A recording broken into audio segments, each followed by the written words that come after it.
A little quiz before we get started. Who here has heard of Frankenstein? Show of hands. All right.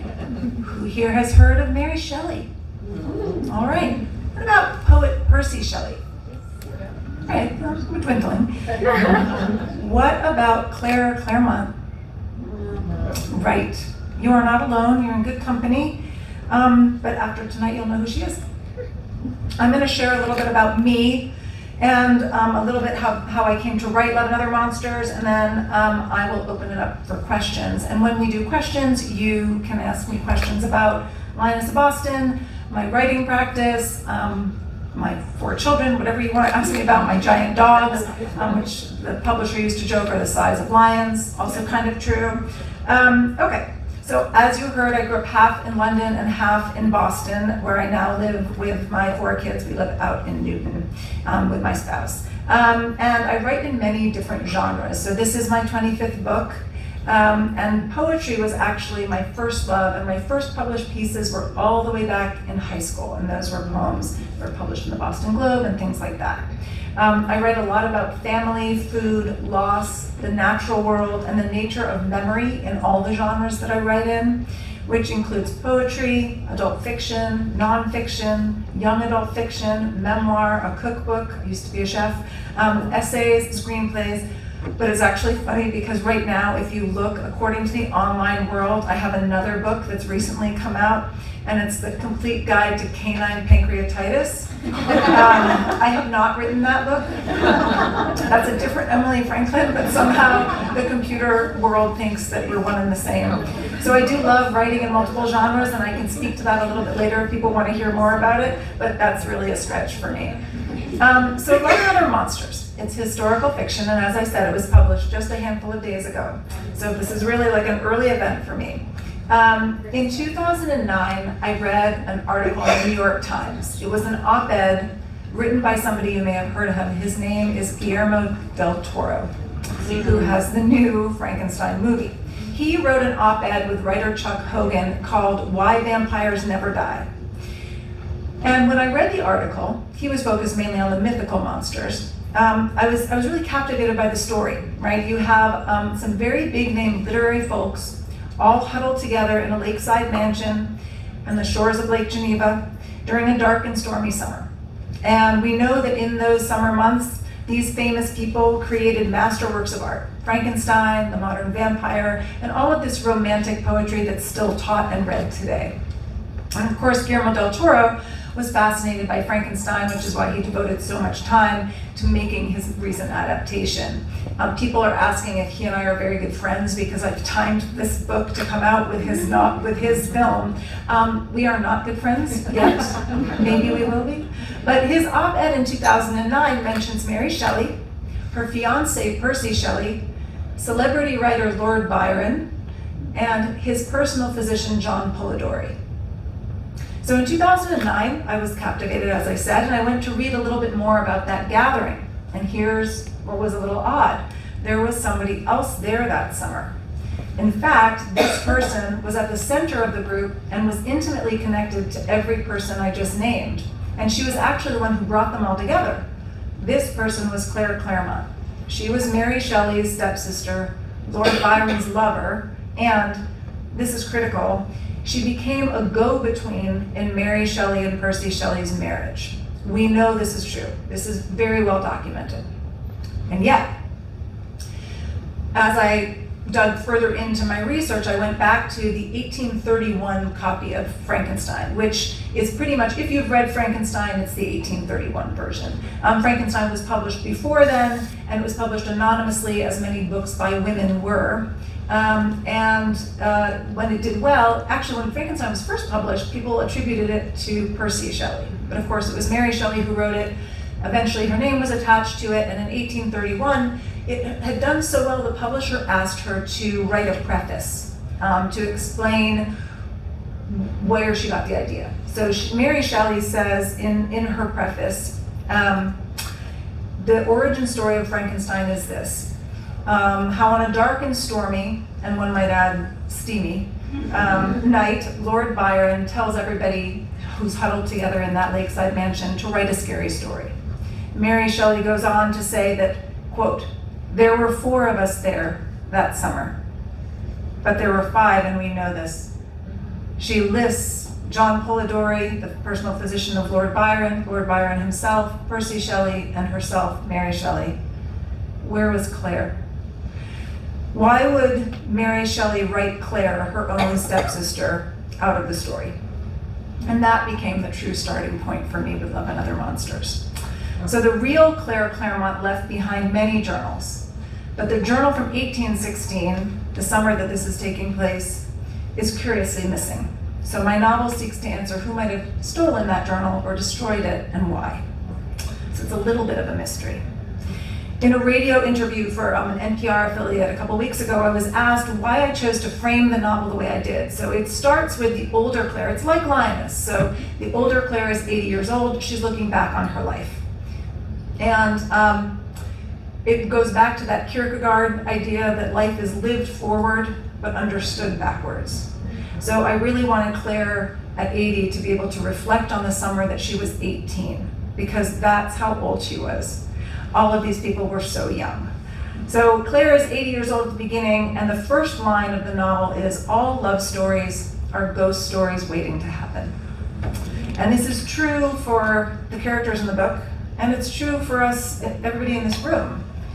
Everybody that we love will eventually become a ghost of memory. So as Nick Cave, who's a writer and a singer, says, as we grow older, loss becomes the primary condition of living. And that doesn't mean that we're walking around in this hopeless, grief-stricken state all the time. It just means that we carry a deeper understanding of what it means to be human. And Frankenstein and Love and Other Monsters are both novels about that mix of wonder and loss baked into being a person. As I was writing this novel, I felt very close to the ghosts and the complicated love in this story. All of the ghosts sort of swirled around me at the same time, and at first I thought this novel might be narrated from multiple points of view. You know, a chapter from Byron and a chapter from Mary, but there was one voice that kept whispering a little bit louder, and every time I went to write, Claire Claremont kept showing up on the page. Claire is 17 at the start of the novel. Everyone is so young, as I said. She's 17, Mary is 18, Percy Shelley is 21, we've got 23, we've got 28. Claire is devoted to Mary, as sisters often are. They were raised together in a very unconventional household. There were five children, and none of them shared the same parents. This was a family with very strong progressive political beliefs. And after all, Mary Shelley's mom was the very famous feminist Mary Wollstonecraft, who died right after childbirth, so Mary never knew her. And Mary Shelley's dad her father was writer and activist William Godwin. And he married Claire's mother. And Mary and Claire were only about 8 months apart. So they were really raised as sisters and almost like twins. And 21-year-old Percy Shelley comes to study with Mary's dad. He's a political activist and an aspiring poet. And when he comes to study with William Godwin, he falls madly in love with Mary. Mary falls madly in love with him. She is 16, he is 21. They decide to elope. And they decide to take Claire with them. Yes, I just saw that look. Let's pause there and let's all go, Yes, that's not the biggest you'll have. Because also P.S. Shelley's already married. Oh, and P.P.S. his first wife is pregnant. But so there's a lot of drama. So remember, it's the time of Jane Austen, as I said. It's Jane Austen and romance. It's the Regency era. So there's maybe some Netflix shows that people watch sometimes that involve bodices and carriages, and this is that time period.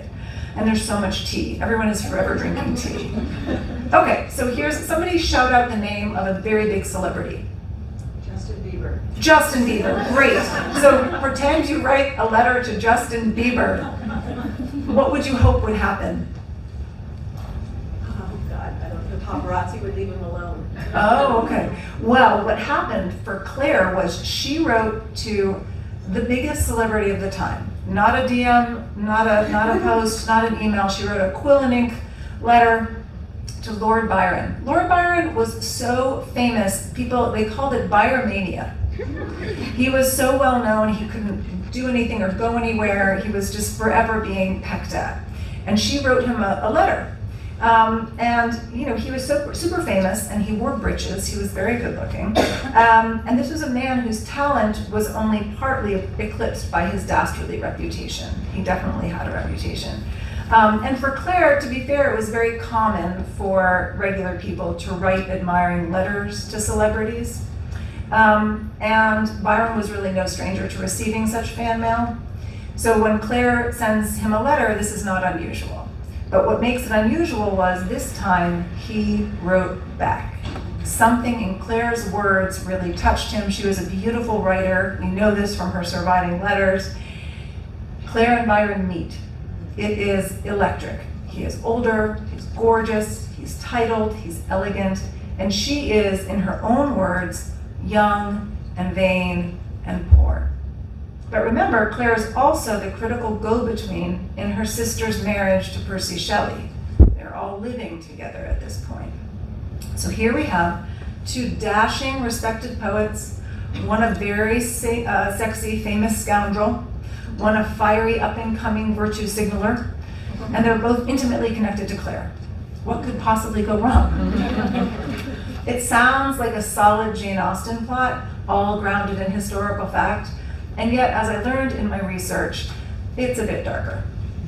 I wrote this book because Claire Clairmont is the reason we have Frankenstein. She is, in my mind, she was in real life, witty, wise, vivacious, outgoing, especially when compared to her stepsister Mary.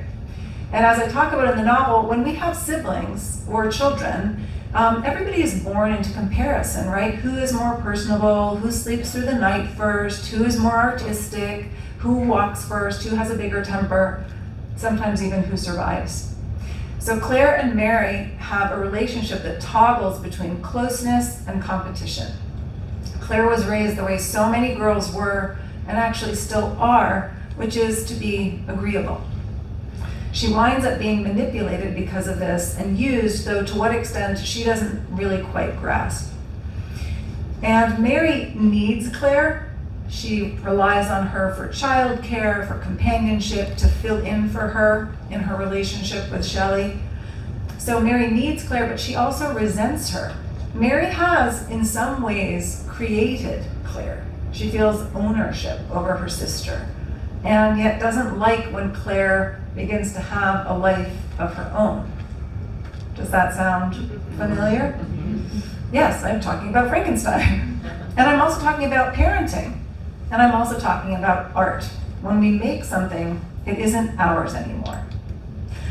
So anyway, while Claire has read the classics and she's very bright and she speaks multiple languages, she's also consumed the very popular novels of the day, written by an anonymous lady, which were Pride and Prejudice and Emma and things like that.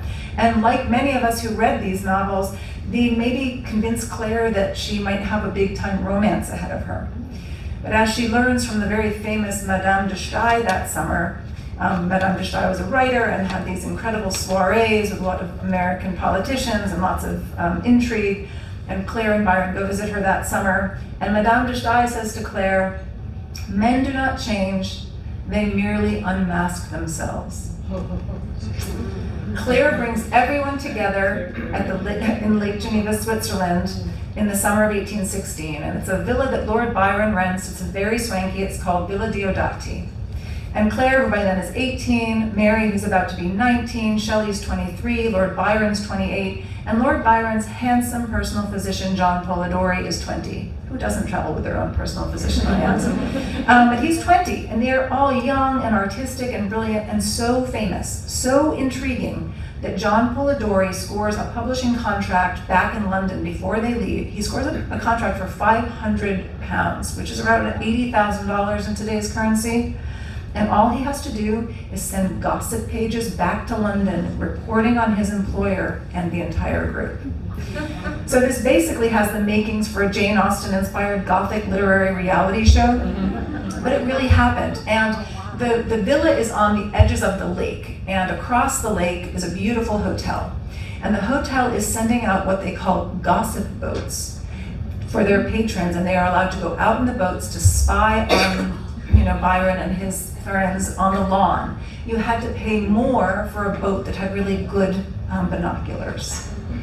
So it's the modern paparazzi, But this was a summer like no other. The year before, in 1815, Mount Tambora had erupted in Indonesia. And this spread miles and miles of very thick ash. And it was ash that was so thick it blocked the solar rays, which caused worldwide temperatures to plummet and crazy weather. It was a global climate disaster. We're talking snow in July in Europe. Even here it snowed. And there were devastating loss of crops, both here and in Europe. There was nothing to feed the cattle, and people were rioting and starving. This became known as the year without summer. The sun was blocked and it was so dark. And within this weather, this extreme darkness, our young group gathers with Claire at its center.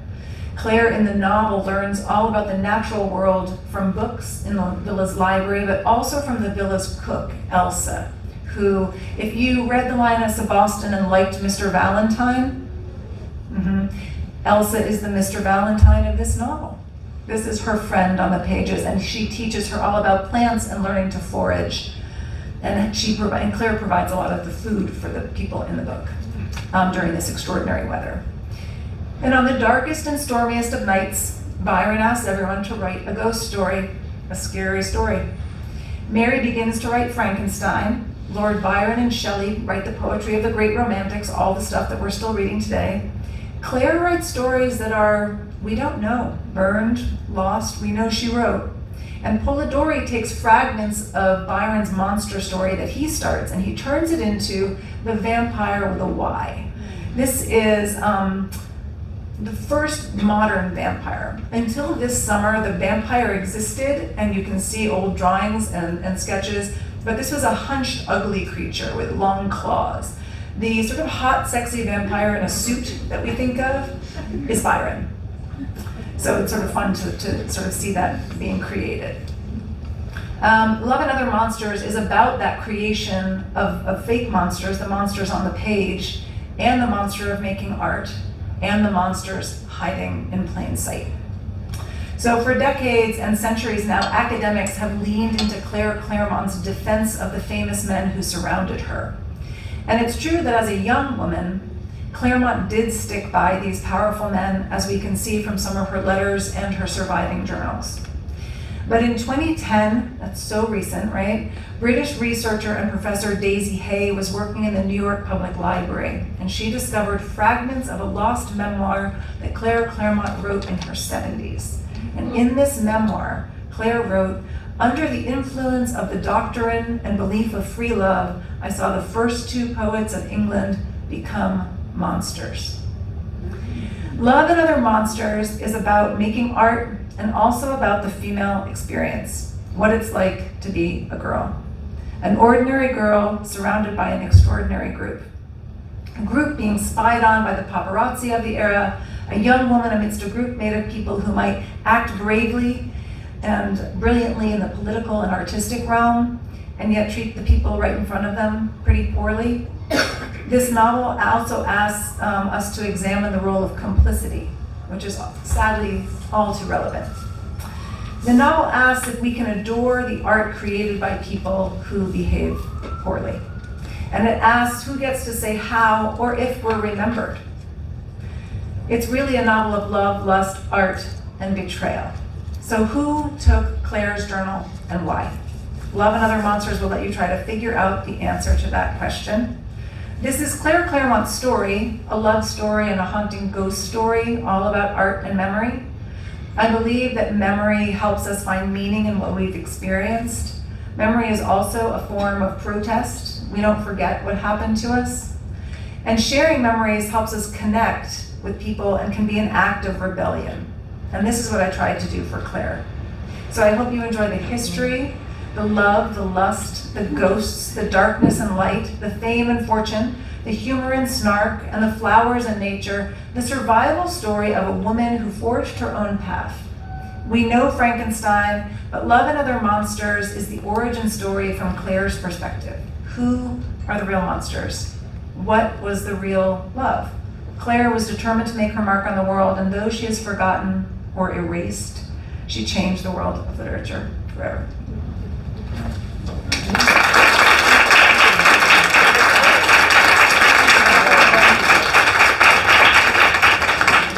So I'm happy to answer questions. There's already a hand. That's Jane at the back. Okay, define for me, please, go between in the marriage.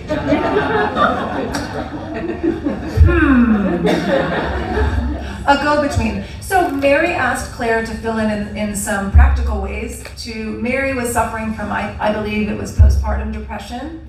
She had lost a baby and had given birth. At the beginning of this novel, she's given birth to a new child, William. And Claire is helping to take care of baby William, but also Percy is trying to secure publishing contracts and loans against his aristocratic name, his eventual inheritance. And Mary doesn't want to leave the house, so she's pushing Claire more and more towards Shelley. Can you accompany him? Can you be the sort of stand-in for me? So some of it is practical. And yet, when we look back and we say, these were two young girls. They were 16 and 15 during the elopement. This was unlike when people say, oh, it was a different time. I don't like that expression. Saying something was a different time is a way to minimize the pain and suffering of people who lived in the past. 15 and 16-year-olds were still 15 and 16-year-olds. It was not a usual time for people to elope. So these were two young girls who went off with somebody who was 5 years older. And as you'll read in the pages of the book, as they get further into Mary's marriage with Shelley, things get very complicated. Percy very much legitimizes Claire's writing, her artistic endeavors, really praises her, and at the same time, I don't think had her best interest in mind. And so without giving sort of more of that away, I will say that, it's a very complex situation. It's a complex family. When Mary and Shelley eloped and took Claire with them, Claire's mother and Mary's father said, if you go off with Shelley, you can't come back here. So Claire had nowhere to go except be with her sister and her sister's fiance. So she was really sort of a woman without a country. So she had this home that she couldn't go back to, and a home that was maybe uncomfortable with Mary and Shelley, but that was where she had to be. Yeah? Do you think if someone, me, has not read Frankenstein, they should read that to understand like that? No. First, So you don't have to. I think I've been asked that a lot. I've already done a bunch of events, and people have asked that. I think if you've read Frankenstein, you might recently, or you're familiar with the story at all, you'll pick up on certain themes. Maybe you'll get some little Easter eggs that are in there, but you absolutely don't have to. I think there are people at my publishing house who hadn't read Frankenstein, and you'll get it right away. Do you find it more intriguing though? Not necessarily, but you can also do it in the reverse. You could read this and then read Frankenstein and say, oh, I see where she was doing with that. You don't have to. But it's really a standalone book. It is really unraveling how Frankenstein came to be, but it's really the story of a complex love and siblings and how hard it is to make art. Yeah.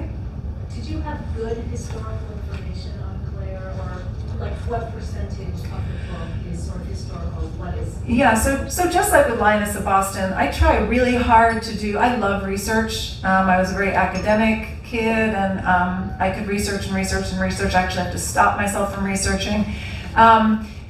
I try very hard to stay true as I can to all of the facts that I've learned, and at the same time write a gripping page-turning novel. So it's the same thing I did for Isabella, it's the same thing I'm doing for Claire. It's just that with Claire, there's even more information available in some ways, not about Claire necessarily, although some of her letters do survive, and as I said, some of the journals do survive. But remember, this is Byron we're talking about. So there are tons of books about Byron, and tons of biographies of Mary Shelley and Percy Shelley. And even John Polidori's journals survived from that summer. So there's lots of stuff to read, but I was also reading gardening manuals from them and Paradise Lost because that was in the library. We know Mary was reading this maybe a bit too much when she was writing Frankenstein. There's a lot of leaning into that. So I like to research very, very far and wide and then really try to stay true to what I've learned without info dumping.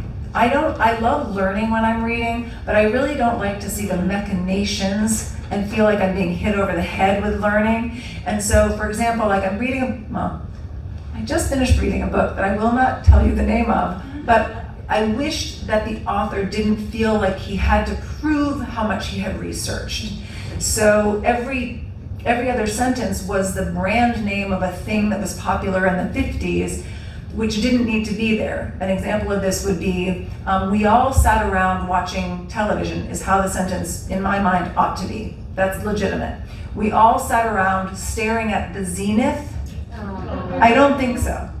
Yes, it was a zenith, I'm sure, and maybe you could have had it in a store window that people were looking at, and that would be a legitimate reason to tell us it's a zenith, but that's not what people say in common parlance. So that's the kind of thing that, for me, pulls me right out of a page and makes me think like, you've done a very good job researching, and I don't want to do that kind of writing. But I can tell you a little bit about my research process and how it's very, very far and wide. So I'm reading tons and tons of books, tons of novels. You know, Henry James wrote the Aspern Papers based on Claire Clairmont and the letters that she ended up saving and of her relationship with in all of this complex relationships. So I'm reading tons of things, but I'm also doing, so that's very sort of broad, and I'm looking at the political climate, the artistic climate, but also I have to be able to write about what is it like when Claire is walking down the street? If she has to do the shopping for the household, where do you shop? What's that like? Are you carrying a basket? What shops are on this particular street in Pimlico in London? And I can pull up the street records and zoom in and try and find and match the addresses to the buildings and think like, oh, that was a chandlery, and this was where you would find lard, and this is where you would find milk, which it's really sort of nerdy, fun stuff.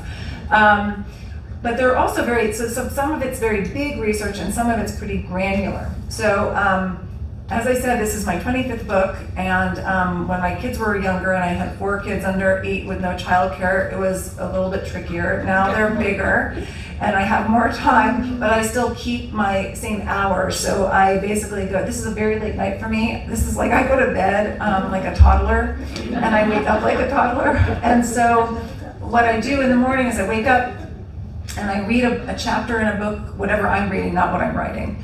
And I have a big vat of coffee, and then I go for a run. And on these runs, my brain sort of wakes up, and I'm taking in the world, and I'm thinking about the world.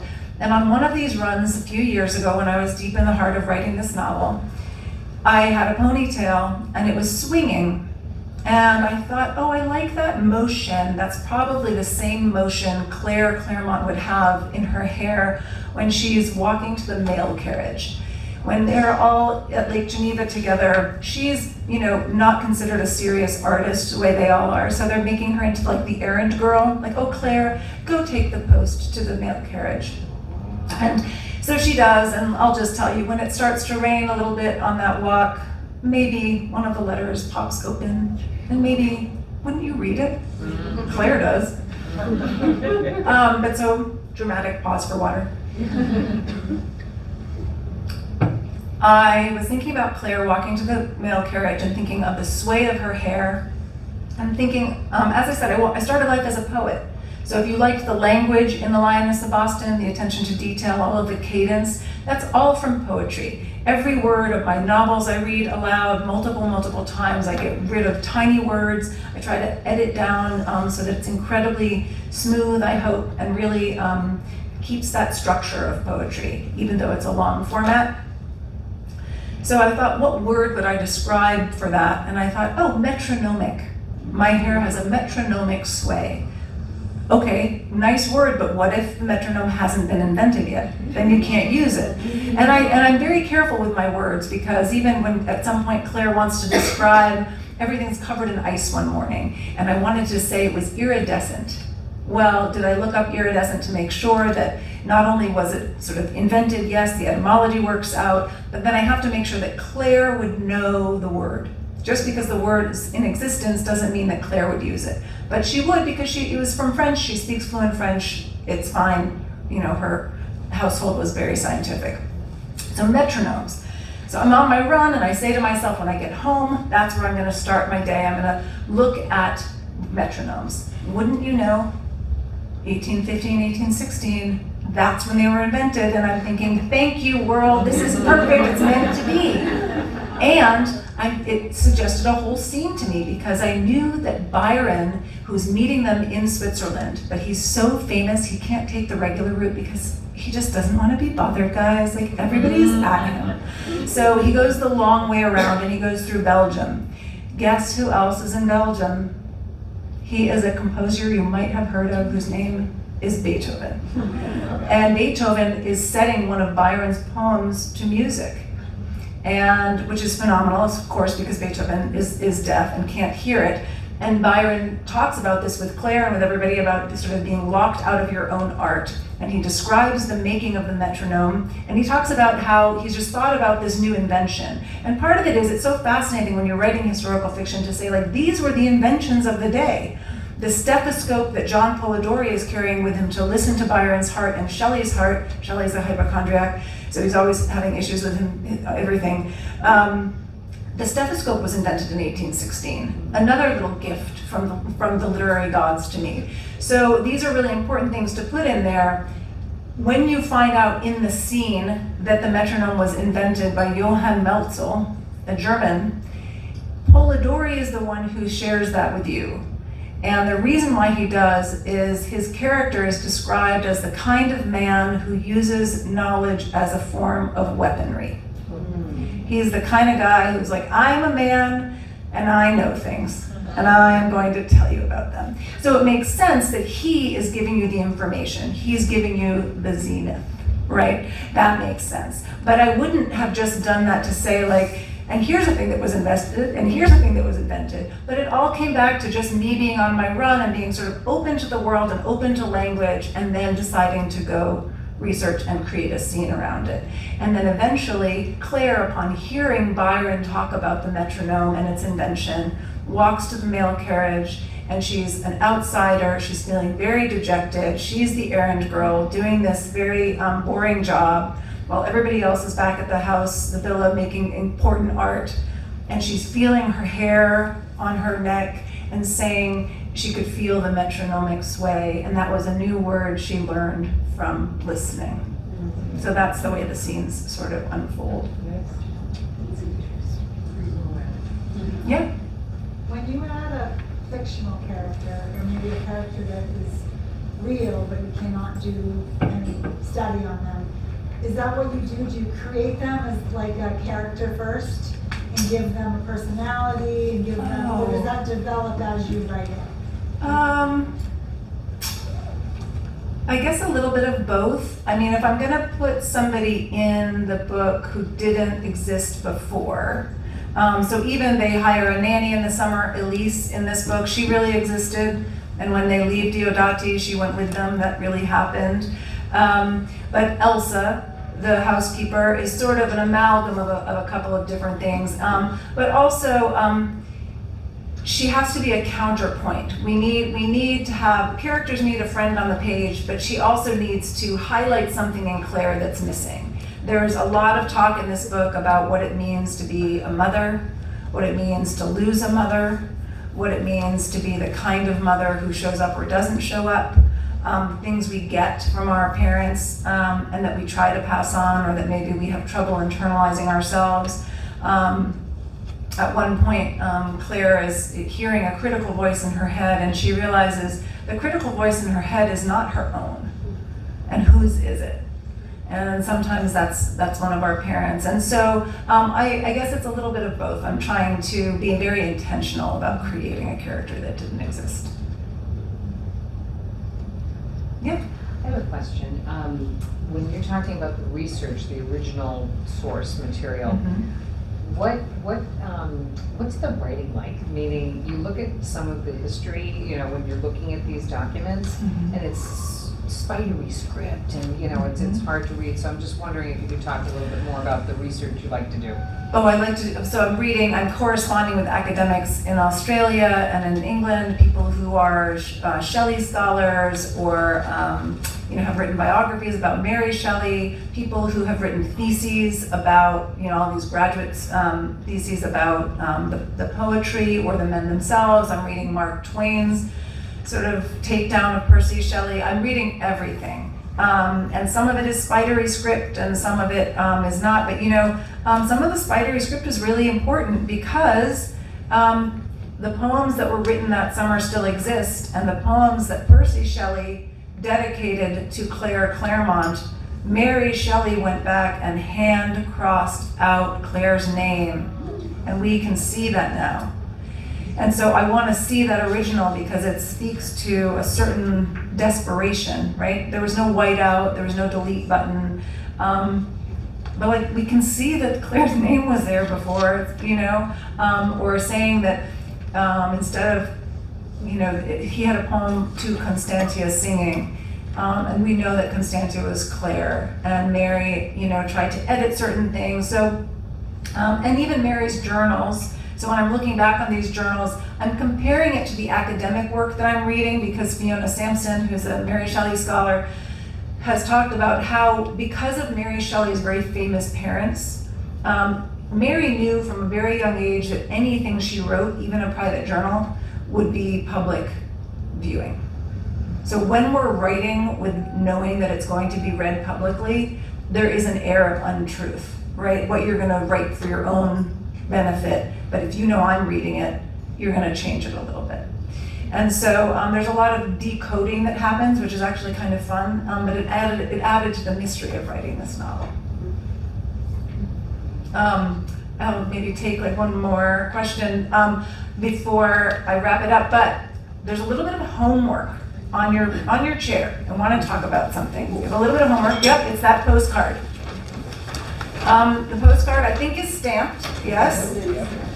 While I am signing books, or hopefully before you leave, but if you can't do it before you leave, you can take it with you, but it's stamped so that you can write something quickly and drop it off with me.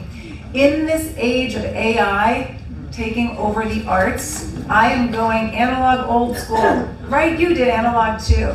So this is word of mouth monster marketing. So as we know, there's very little book coverage these days. Even Ron Charles, who was for many decades the books person at the Washington Post, he was let go this year. There's so little coverage. And so what authors really rely on is word of mouth. And so so either in your head or in your phone, you probably have the address of somebody who you think might be interested in this book, in which I would like you to write a quick note to them. Saw this author talk, if that's what you want to say, or I hated this author, don't buy this book, whatever you want to say, and then you just pop it, you give it to me, and I will mail it for you, and it just spreads the word in a really nice old school way, and we're going back to letter writing and back to postcards, so I would be very grateful if you would do that. And along those same lines, I wanted to make a plug for Beacon Hill Books. Indie bookstores are the heart and soul of our communities, and with all of the arts being cut, it's a hard time for the arts, and it's a hard time to be an artist. And so I really appreciate everybody supporting not just me and not just the arts, but on a very granular level. Buying the book really supports the independent bookstores. And so if you're thinking about buying one and you want to buy two, give one as a Mother's Day gift, that would be great. This is the kind of thing that is so, so helpful for bookstores, and it's a great way to support the arts in general. So I just want to say thank you for that, and I'm happy to take another question. We have one more. Yeah? Have you ever written a memoir? I did. I wrote a cookbook memoir when my kids were younger. It's called Too Many Cooks, Kitchen Adventures with 4 Kids, 1 Mom, and 102 New Recipes. And it was a year of tasting new foods, and it was pitched as David Sedaris meets Julia Child. So sort of humorous parenting essays with recipes. Thank you so much. But thank you so much. Oh, Jane has one more question. Your presentation met all my expectations. Oh, that's so kind. I didn't get a chance to share any of the book with you, but I hope you'll check it out. I'm really proud of this book, and I hope I'll be able to visit with your book clubs if you want to have me, and I hope you enjoy it. So thank you so much.